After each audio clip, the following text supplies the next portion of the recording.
All right, everyone. Hello. Hope you are doing well. Let's get started with today's lesson. So we're doing 712 today. All right, 712. You will need your review preview from Friday. You'll need a red pen, paper. You will also need a calculator, so please make sure you get a calculator. You'll need it for today's lesson. And your Chromebook. We are going to use something other than just watching the video today, okay? So also, please note, we are doing the entirety of lesson 712 today, so it's going to take a while. So I did shorten your homework to just problems 24, 27, and 28. So please get a piece of paper, label it 712, and write down problems 24, 27, and 28 as your homework so you can get that done and turned in by midnight on Monday. Got it? All right, let's go. Here it is, 712. What? Hold on. It skipped up. Oh man, it's going to do that a lot on me, isn't it? There is your review preview. So please take a minute right now and go over the work. Please pause the video and check your answers. When you are done, unpause it and we'll continue going. Okay, hopefully you paused the video and you went over the answers. If you have any questions on the work, make sure you check with me, write down a note or something to ask me on Tuesday and we'll go over it in class. Okay, but let's begin. Oh, man. Page 4. And then I went to page 4. All right, there it is. 712, what is a connection? Multiple representations of exponential functions. In chapter 2, you looked at multiple representations, such as a table, graph, equation, or situation of linear functions. In this chapter, you will use multiple representations to learn more about the multiplier and starting point of exponential functions. So in y equals mx plus b, we learned slope and y-intercept. Now we are going to focus on some other terms like multiplier and starting point. All right, multiplier. Here it is, problem 720. Let's look at some of the connections between the multiple representations of an exponential function. Arnold dropped a ball during the bouncing ball activity and recorded its height in the table. Part of his table is shown at right. What was the rebounding ratio of his ball? At what height did the ball drop? Did he drop the ball? And write an equation that represents his data. Explain your equation. All right, you are going to use a calculator here, and I want to give you a few minutes to just try to explore this on your own. So if you'll please pause the video and try it. Listen, some of you already could probably do this problem completely on your own, and that's great. If you are like, I don't know what on earth is going on here and how to do this, cool, that's okay as well. We're just starting, so that's fine. Just go ahead and follow along with me. Don't pause the video, just go along with me and hopefully it'll make sense. Otherwise, pause it when you are done and ready to continue, unpause the video. Okay, let's see if you got it right. Ready? Let's prove it here. So we need to find the rebounding ratio. Now we did this in class, and if you remember how to find the rebounding ratio, we took the we did rebounding height divided by drop height. Now, we don't have the drop height here, but we do have these consecutive drops, okay? So we can assume that this is the drop height and this is a rebounding height. So we take 67 and 6/10 divided by 84 and 5/10, and you should get your multiplier, which is 8/10. And if you did 67 and 6/10 divided by 8/10 again, you would get the 54 and 1/10. So that is my rebounding ratio. Now, at what height did he drop the ball? Well, we kind of have to go backwards, don't we? We need to work our way back to this. If we're multiplying by 8/10 to get these next terms, I divide by 8/10 to get the following, or the previous ones, and you should see that if you divide that, you should have gotten 105 and 625 thousandths.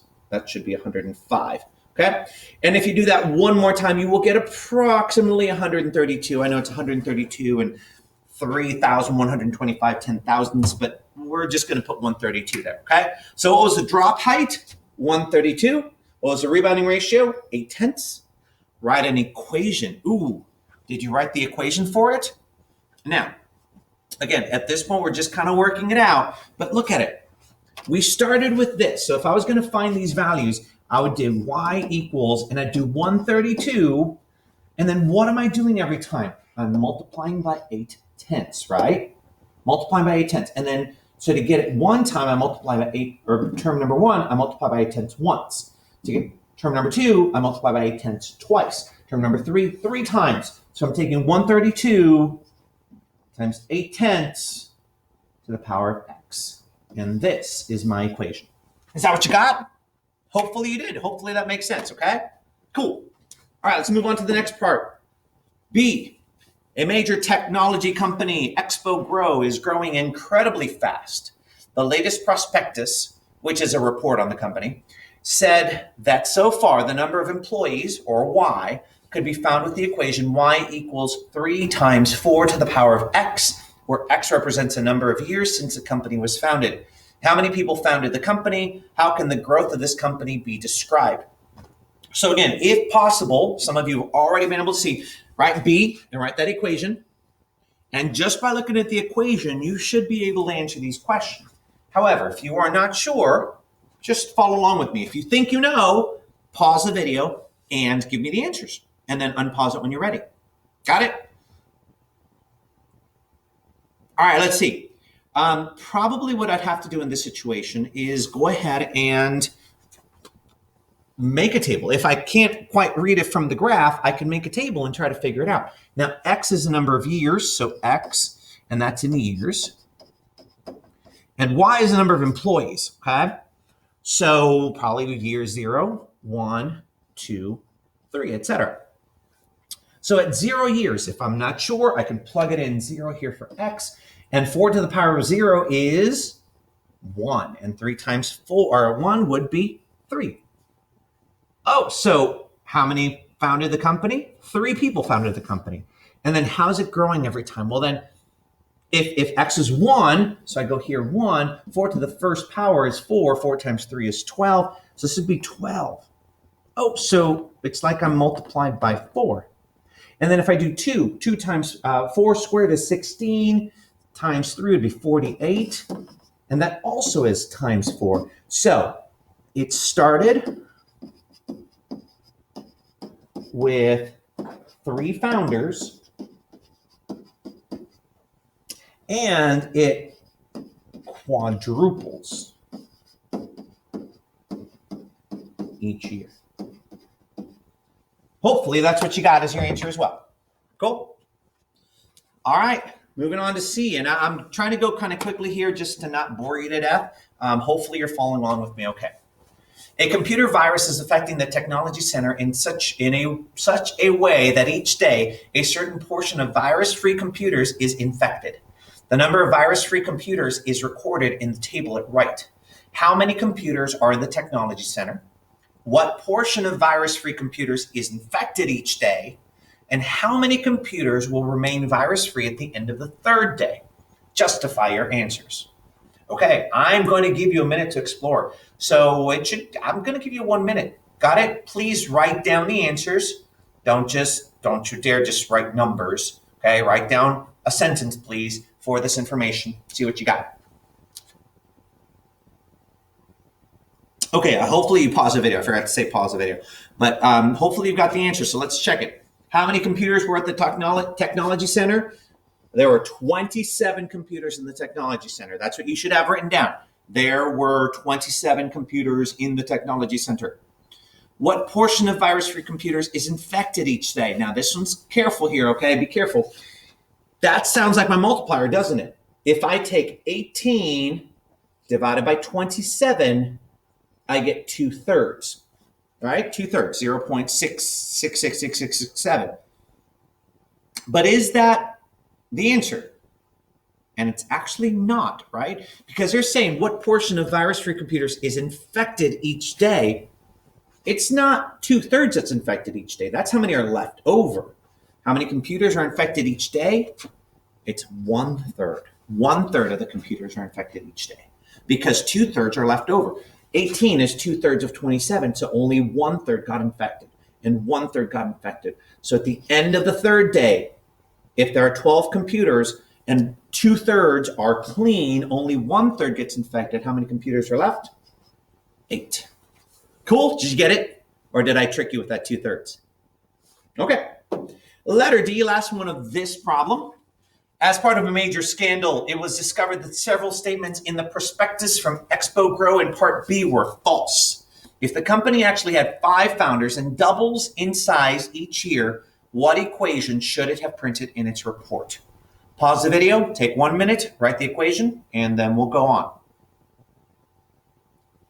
Okay, so here we go. The equation should have been y equals 5 founders times 2 to the power of x. All right. Problem 721. Now, some of you are catching on, but this one really kind of hopefully nails it in here. Most of the exponential equations you have used in this chapter have been in the form. Now, this one's a little different here. At the start, we just did y equals b to the x. Now it's y equals ab to the power of x. Y equals ab to the power of x. And I am going to include the link for this in Google Classroom, so you can go to it here. I'm going to go to it here myself, and we're going to explore what does a represent in this equation and what does b represent, okay? What does a represent and what does b represent? So let me go to it here, and of course it opens in my other screen, so let me slide it over here so you can see what happens. All right, there we go. So if you scroll down right here, you will see that right here, it's got different values for a and b. And you have some options. You can either use the slider and just slide it. You can also press the play button over here, and this is kind of cool. Ooh, you see what happens there, okay? So I want you to explore a little bit with the slider here for A and for B.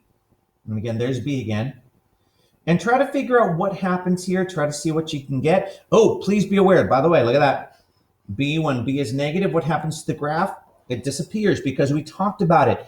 B as negative value does not work because when you go to the negative, it does that funky kind of point above and below thing, all right? So take a minute, explore with this, and then come back to it whenever you're done. Unpause the video. Now again, I just on a side note here, I would love to say that all of you paused and actually went to it. I know some of you didn't. And to those of you who didn't, I just want to stress, you are not growing, you are not learning if you're not exploring, okay? So I was really hoping that all of you went to this website on the link, on the Google Classroom, and actually explored with the A and B. And I hope that made it a lot better, a lot easier to understand. But here's what I want you to see. Let's go with a value here. Let's go with a reasonable value, like just 2. Let's go with 2. There's 2. Actually, 2 2/10. There we go. 2. And as you notice there, nothing, I mean, do you see a 2 there? Not really. But then when I go here, what does this tell me here? Ooh, like right here, this is at 5. 5. Will you notice 5 here? That's just 5 there. That just reiterates what we know here, which is this. What is A? A equals your starting value. Starting value. And what does B represent?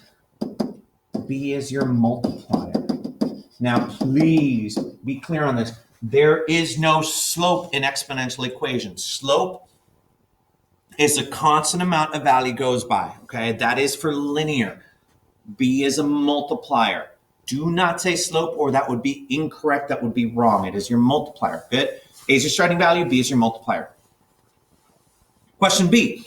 How can you identify A by looking at the table? How can you find it in a situation? Now, it does say give an example for each representation. I don't have time for that as much as I'd love to.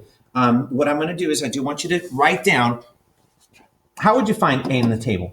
How would you find it in a graph? How would you find it in a word problem? So please take a second and write down A and tell me how to find it in a table, in a graph, in a word problem. When you're done, unpause. Okay, so A in a table. Now this one's this one is just pretty straightforward, right? It's what y is when x equals 0. And by the way, this is table on table. How about in a graph? It would be your y-intercept. That's graph. And then in a word problem, A would equal your starting value. And what I mean by that is they will tell you, hey, you start with this many pens, or you start with this many tacos, or you start with this many whatever. And they should clarify that, okay? So this is a situation. Now that was pretty straightforward, but now I got a real challenge for you. All Question C.